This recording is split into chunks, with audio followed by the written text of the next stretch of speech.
तो मेरे मित्रों, क्या हाल है तुम सबके। तो यार, मैंने इस साल की सबसे आखिरी कंट्रोवर्शियल फिल्म देख ली, जिसे देखने के बाद मेरे लिए टॉक्सिक मस्कुलिनिटी और मस्कुलिनिटी के बीच के अंतर में जितने भी डाउट थे वो सारे क्लियर हो गए। और फेमिनिज्म से कहीं ज्यादा दूर जेंडर इक्वलिटी वाले माइंडसेट रखने वाले मुझ नादान से लड़के ने फिल्म देखी और सोचा कि आखिर डायरेक्टर ने महिलाओं को भी क्यों ही रखा है इस फिल्म में, क्या पर्पस है उनका। उन्हें भी फिल्म से वैसे ही हटा देते जैसे पुलिस और जुडिशरी को हटा दिया। वो फेमिनिज्म वाले करते ना, ओनली वुमेन्स वर्ल्ड, तुम ओनली मेंस वर्ल्ड बना देते। और सच कह रहा हूँ, डायरेक्टर एनिमल के नीचे सैन एंड्रियाज लिख देता ना तो भी लोगों को ज्यादा फर्क नहीं पड़ना था, उल्टा ज्यादा सेंस बनाता। लोग यही समझते कि रॉकस्टार गेम्स वालों ने बॉलीवुड से हाथ मिला लिया है। लेकिन ऐसा नहीं है कि इस फिल्म में सिर्फ बुराई ही बुराई है, कई ऐसी भी चीज थी जो इस फिल्म को बॉलीवुड लेवल से थोड़ा ऊपर उठा देती है। और अगर पुलिस और जुडिशरी लेस वर्ल्ड वाले पॉइंट को हटा दिया जाए तो इस फिल्म में बहुत सी ऐसी चीजें हैं जो वास्तविकता और व्यक्ति की असली वृत्तियों से परस्पर मेल खाती हैं, जिसके लिए मेकर्स की तारीफ तो बनती है। अब ये फिल्म तो देख ली, उसके बाद मैंने खोला यूट्यूब और यूट्यूब के एल्गोरिथम वाले चच्चा ने मुझे ये वीडियो रेकमेंड कर दिया जिसमें लिखा था कैंसर,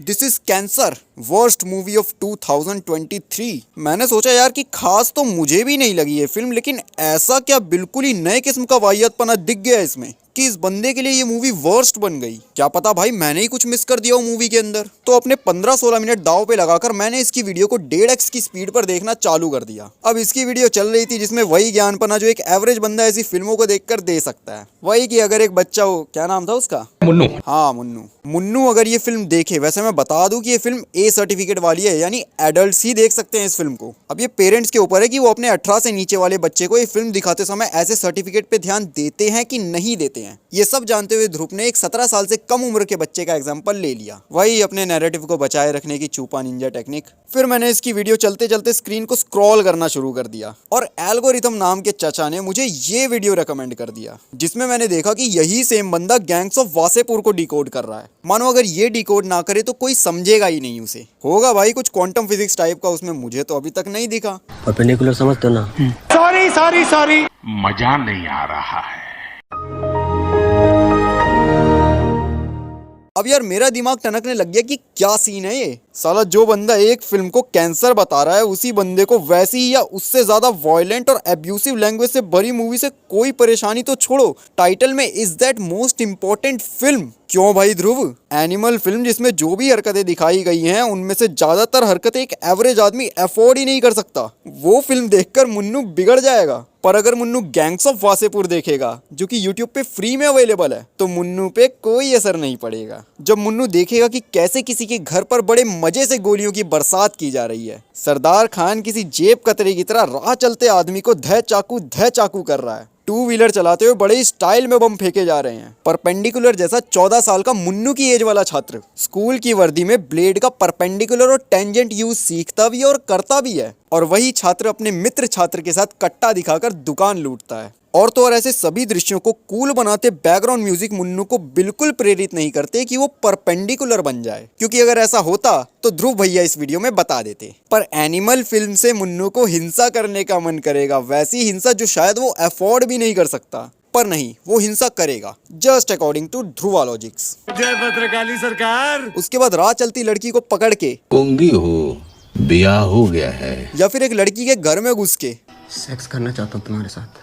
तरीका अभी बड़ा कैजुअल है। पर एनिमल फिल्म जिसे अगर मुन्नू देखता है तो सबसे पहले सवाल पेरेंट्स पर उठेगा कि इस ए सर्टिफिकेट वाली मूवी तक ये पहुंचा कैसे, और अगर पहुंच भी गया तो उसमें सारी मिसोजिनिस्टिक हरकतें आफ्टर मैरिज वाली हैं जिन्हें अडॉप्ट करने के लिए उसे शादी तक का इंतजार करना पड़ेगा। और तब तक मुन्नू और उसकी विचारधारा में भतेरे बदलाव आ चुके होंगे। तो मुन्नू की चिंता तो यहाँ किसी भी एंगल से फिट नहीं बैठ रही है। और ध्रुव की यही गेम मुझे समझ नहीं आ रही कि उसने एक ऐसे एज ग्रुप के कैरेक्टर को चुना जो कि इंडियन लॉ के हिसाब से एडल्ट ही नहीं है। वो इस या ऐसी किसी भी फिल्म को देखने की एलिजिबिलिटी ही नहीं रखता। न जाने क्यों ध्रुव इस कैरेक्टर की चिंता कर रहा है, और अगर सच में चिंता है तो फिर ऐसी फिल्मों का सपोर्ट क्यों। पर उसकी अंधी ऑडियंस ये नहीं समझेगी, क्योंकि उनके लिए तो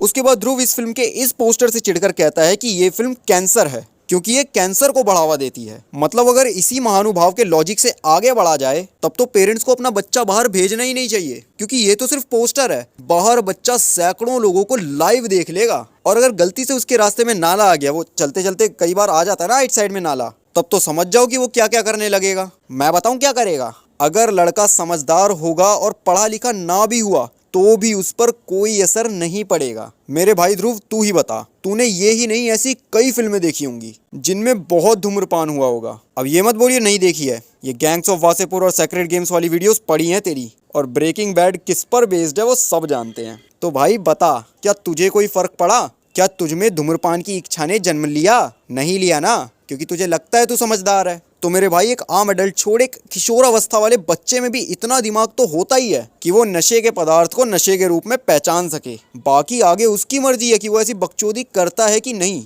और मैं कह रहा हूँ, जिस पर असर होना होगा उसे तेरी क्या। मुकेश की वीडियो रिपीट टेलीकास्ट पे भी दिखा दी ना, तो वो ये बोल देगा कि नहीं नहीं नहीं, मुकेश चूतिया था, उसने गलत जगह से माल खरीदा। जहाँ से मैं खरीदता हूँ उस माल से कैंसर होता ही नहीं है। तो ध्रुव भैया, मुन्नू ये सब करेगा या नहीं करेगा, ये मुन्नू की विल पावर पे डिपेंड करता है। इसका मतलब ये नहीं है कि उसको सलाह ना दी जाए। और अगर आपको सच में मूवीज में ये सब दिखाने से प्रॉब्लम होती, तो आपको गैंग्स ऑफ वासेपुर के हमेशा चरस के नशे में रहने वाले फैजल से भी दिक्कत होनी चाहिए थी। पर आपने इस वीडियो में उसके बारे में कुछ नहीं बोला। उसी तरह ब्रेकिंग बैड भी एक ड्रग डीलर को जस्टिफाई करती हुई नजर आती है, पर उसके लिए तो ध्रुव भाई कुत्ते के कान वाली टोपी पहने नजर आते हैं। और टाइटल क्या होता है? बेस्ट शो एवर, जिसे देखकर मुन्नू ड्रग्स का बिल्कुल भी आदी नहीं बनेगा। अब तो मुझे आपकी और मुन्नू की आइडेंटिटी पर शक हो रहा है, कहीं गंगाधरी शक्तिमान तो नहीं? कुछ भी हो सकता है यार। और अगर ध्रुव भाई को ये फिल्म बहुत ज्यादा वॉयलेंट लगती है, जिसे देखकर मुन्नू को भी चीर फाड़ का मन कर सकता है, तो शायद हो सकता है कि ध्रुव ने सेक्रेड गेम्स, जिसमें एक बच्चा, ध्यान रखना, एक बच्चा पत्थर से कुचलकर अपने ही सगे संबंधियों को मार देता है, या गैंग्स ऑफ वासेपुर में ही छात्र परपेंडिकुलर अपने मास्टर जी पर परपेंडिकुलर डायरेक्शन में ब्लेड चला देता है। शायद ध्रुव ने ऐसे सीन नहीं देखे। क्या पता ध्रुव के पास खास तौर पर सीन काट कर फिल्म भेजी गई हो। देखो, ऐसा राजा ट्रीटमेंट हो सकता है इसके साथ। अब जिस बंदे को ऊपर से लेके नीचे तक एक्सपोज करने पर यूट्यूब एक बंदे का 1 मिलियन सब्सक्राइबर्स वाला channel without any warning delete कर सकता है, उसके साथ ऐसी राजा वाली ट्रीटमेंट कोई बड़ी बात नहीं है। तो हो सकता है ध्रुव ऐसे सीन ना देख पाया हो, क्योंकि अगर देखा होता तो ध्रुव को मुन्नू टुन्नू किसी की तो याद आई ही होती। पर अफसोस, याद नहीं आई। मेरे साथ अन्याय हुआ है। और जिस आमिर खान की क्लिप लगाकर ध्रुव अपना नैरेटिव सेट करने की कोशिश कर रहा है, creatively इतने they are not so talented, you know, in creating a story, in showing emotions, in creating situations.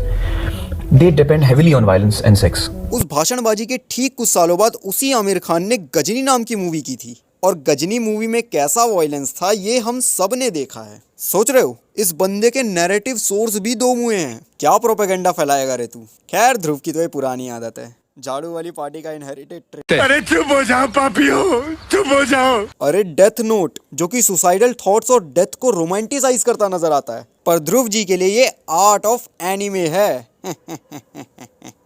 और ऐसी भतेरी क्यूटिया हरकतें करने के बाद ध्रुव बड़ी चौड़ में खुद को निष्पक्ष, फेयर, ओपन माइंडेड और I like breaking simple words type कुछ कह देता है। और ध्रुव के भक्त उसे एक्सपोज करने वालों पर साइबर छोड़ो एक्चुअल अटैक तक कर देते हैं। वाओ। अब देखो, मेरे हिसाब से नेटफ्लिक्स से मिली न्योछावरों के अलावा कुछ और भी कारण है जिस वजह से ध्रुव का पर्सनल फ्रस्ट्रेशन इस फिल्म पर निकला है। इस फिल्म में दिखाए कुछ ऐसे सीन, जैसे रणविजय द्वारा हिटलर वाले हॉकेन क्रूज और हमारे स्वास्तिक में अंतर बताते हुए चर्च के फादर को गलत साबित करना। वैसे अगर तुम्हें हॉकेन क्रूज के बारे में और जानना है तो ये डॉक्यूमेंट्री आपके हिटलर क्रॉस से संबंधित सारे कॉन्सेप्ट क्लियर कर देगी। लिंक मैंने डिस्क्रिप्शन में डाल दिया है, देख लेना, ताकि अगली बार कोई व्यक्ति या एनसीईआरटी की किताबें हिटलर क्रॉस को स्वास्तिक बोले तो तुम सवाल उठा सको। अब हीरो ने जब हॉकेन क्रूज और स्वास्तिक में अंतर स्पष्ट कर दिया, तो हिटलर क्रॉस को स्वास्तिक बताने वाले तो चिढ़ेंगे ही। उसके बाद रणविजय चर्च में भी अपनी हरकतों से बाज नहीं आता, लेकिन मंदिरों के लिए उसके मन में सम्मान है, हवन में शांति से बैठा है और सभी नियमों का, खासकर ध्रुवा के फेवरेट गौमूत्र का भी सम्मान करता है। और हवन ध्रुव राठी को कितना पसंद है वो हम पास्ट में देख चुके हैं। एकदम द्विकालदर्शी वाली फीलिंग, उसके ऊपर हिंदू सिख एकता जैसे सीन। भाई समझ रहे हो ना कहाँ तक खटका होगा ये सब। और रही बची कसर पूरी कर दी सेक्युलर महिलाओं द्वारा सिगरेट फूकने जैसे सीन, या फिर पॉलीगैमी का दुष्प्रभाव को अबरार नामक व्यक्ति के माध्यम से दिखाना। और ऐसी ही कुछ छोटी छोटी चीजें जो एक India based so called atheist को आराम से गुस्सा दिला सकती हैं। देखो भाई ध्रुव, मैं सारी बातें तुम्हारी पिछली हरकतों और हिपोक्रेटिक बिहेवियर, हिंदी में बोल दिया तो दिल दुख जाएगा तेरा, इसलिए हिपोक्रेटिक बिहेवियर को अच्छे से एनालाइज करके बोल रहा हूँ। भाई देख, सबका अपना अपना पॉइंट ऑफ व्यू होता है। तुम अगर अपने पॉइंट ऑफ व्यू को सिर्फ अपने तक रख कर बोलोगे तो ठीक भी लगेगा, पर अगर तुम ये बोलोगे कि जिसको भी ये फिल्म पसंद आई वो मेंटली डिस्टर्ब्ड, इल या फ्रस्ट्रेटेड है, या सीधे ही क्रिमिनल माइंडेड घोषित कर दोगे, जो कि तुम करते रहते हो, क्योंकि सुप्रीम कोर्ट तो गया भाड़ में, असली जज तो तुम और तुम्हारी लॉबी हो, तो भाई ये हरकतें और दावे दोनों खोखले हैं। भारत में इससे भी ज्यादा वॉयलेंट, सेक्सुअली अजर्ड और बच्चों पर बुरा प्रभाव डालने वाला कंटेंट भारी मात्रा में मौजूद है, जिनमें से कुछ को तो तुम खुद ही नेटफ्लिक्स के साथ मिलकर मास्टरपीस मानते हो। बड़ी अजीब बात है कि एक तरफ तुम ऐसी फिल्में बनाने पर संदीप रेड्डी वांगा को मेंटली इल बता देते हो, और वहीं दूसरी तरफ गैंग्स ऑफ वासेपुर जैसी यूट्यूब पर फ्री में मौजूद फिल्मों को अनुराग कश्यप फिल्म्स में नया जेनरे अरे जैसे मर्जी बोलते हो बोलकर मास्टरपीस या इंपॉर्टेंट मूवी साबित कर देते हो। मेरे भाई नहीं चलता ये सब। ऐसी चीजों को इग्नोर करने वाले तुम्हारे ही सब्सक्राइबर्स हो सकते हैं। जनरल पब्लिक इसे छूट दोगलापन कहती है, जिससे साफ हो जाता है कि समाज पर बुरा प्रभाव पड़ेगा कहने की बात है। अब देखो, इस वीडियो का उद्देश्य एनिमल जैसी फिल्मों का सपोर्ट करना बिल्कुल भी नहीं है। मैं तो खुद कह रहा हूँ कि ये फिल्म टॉक्सिक मस्कुलिनिटी से भरी पड़ी है, और अगर इस बात को कोई नकार दे तो सच में उस आदमी को अपना मेंटल चेकअप करा लेना चाहिए, क्योंकि सही में बहुत ऊटपटांग सीन है इसमें। जैसे कि जब रणविजय अपनी पत्नी को धोखा देते हुए देश का नेशनल क्रश बदल देता है और उसके बाद अपनी बात को उचित ठहराने के लिए बहाने देता है और ये दिखाने की कोशिश करता है कि अगर मैं धोखा दूं तो मैं हूं अल्फा। एक तो ये अल्फा की बकचोदी समझ नहीं आ रही है। हाँ, तो अगर मैं धोखा दूं तो मैं ये कर सकता हूँ क्योंकि मैं अल्फा हूँ, लेकिन अगर तुम धोखा दोगी तो तुम्हारा अतीक अहमद कर दूंगा। और फिर कुछ देर बाद दोनों का सॉर्ट आउट हो जाता है। उसके बाद चाट मेरा जूता जैसे सीन के अलावा भी कोई कसर बच गई तो वो अबरार ने पूरी कर दी। तुम्हें बता दूं कि इस फिल्म में एक बंदे की 2 पत्नियां थी, दर्जन बच्चे थे और वो तीसरी शादी करने जा रहा था। और क्योंकि मैंने नाम बता दिया है तो तुम समझ ही गए होगी कि ऐसा करने वाला कौन था। डीजे बॉबी। अबरार मेहमानों की मौजूदगी में वैवाहिक बलात्कार करता है और उसके बाद बाकी 2 को बुला लेता है, जिसमें से एक कहती है कि नई वाली को इस स्टाइल की आदत नहीं है। तो ये बात सुनकर भाईजान कर देते हैं घरेलू हिंसा। बस दहेज रह गया इस फिल्म में, बाकी सब दिखा दिया। और सबसे बड़ी कमी, इस फिल्म में लॉ एंड ऑर्डर है ही नहीं। अरे इन्होंने पुलिस ही हटा दी भाई।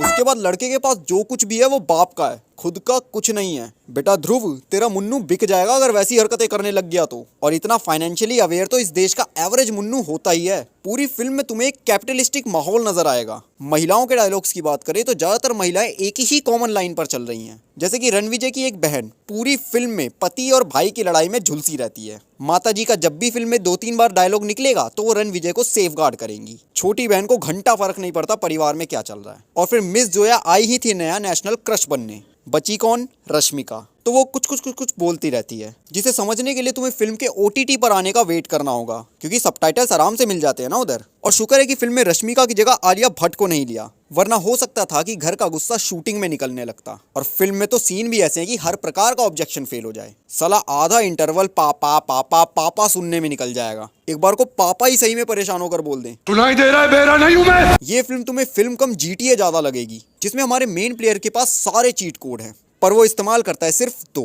पहला, बहुत पैसे हैं मेरे पास, गरीबों। और दूसरा, To prove anything, love, I am the alpha male. हमारा मेन विलन अबरार उर्फ डीजे बॉबी, जिन्हें सीन बहुत कम दिए गए पर सबसे ज्यादा फेमस यही हो रहे हैं। फिल्म में अबरार का एक भी डायलॉग नहीं है, मैं नहीं बताऊंगा क्यों। और हम 4 हमारे 24 स्कीम का ध्वजवाहक यही महानुभाव है। मतलब अगर इनके बच्चों में क्रिकेट मैच भी हुआ तो 2 टीम बांटकर एक्स्ट्रा प्लेयर्स बच जाएंगे। बाकी पूरी फिल्म बदले पर आधारित है, ठीक गैंग्स ऑफ वासेपुर की तरह, जिसे देखकर मुन्नू के मन में बदले की भावना बिल्कुल नहीं जागेगी। और ऐसा नहीं है कि फिल्म में सिर्फ बुराई ही है, कुछ चीजें ऐसी भी हैं जो इसे बॉलीवुड लेवल से थोड़ा ऊपर उठा देती हैं। जैसे कि एक्शन सीन में होने वाले डैमेजेस। जनरली इंडियन फिल्म्स में ऐसा होता है कि आज हीरो कुत्ते की तरह पिटा और कल साला एकदम ठीक होकर सामने आ गया, और तो और उछल कर कल से दुगनी मार मारता सबको। लेकिन इस फिल्म में ऐसा नहीं था। इस फिल्म का सेकंड हाफ रणविजय की रिकवरी में निकल गया। इस फिल्म ने दिखा दिया कि हाँ भाई, लड़ाई का असर हीरो पर भी होता है, और इतने बंदों को मारने के बाद हीरो को भी भयंकर डैमेज मिलते हैं, जिनसे ठीक होने में भी उसे बहुत टाइम लग जाता है। उसके बाद आता है इस फिल्म का टाइटल, जिसके लिए डायरेक्टर की जितनी तारीफ की जाए कम है। एकदम सटीक टाइटल। डायरेक्टर ने टाइटल में ही साफ कर दिया कि भाई ये जो आदमी है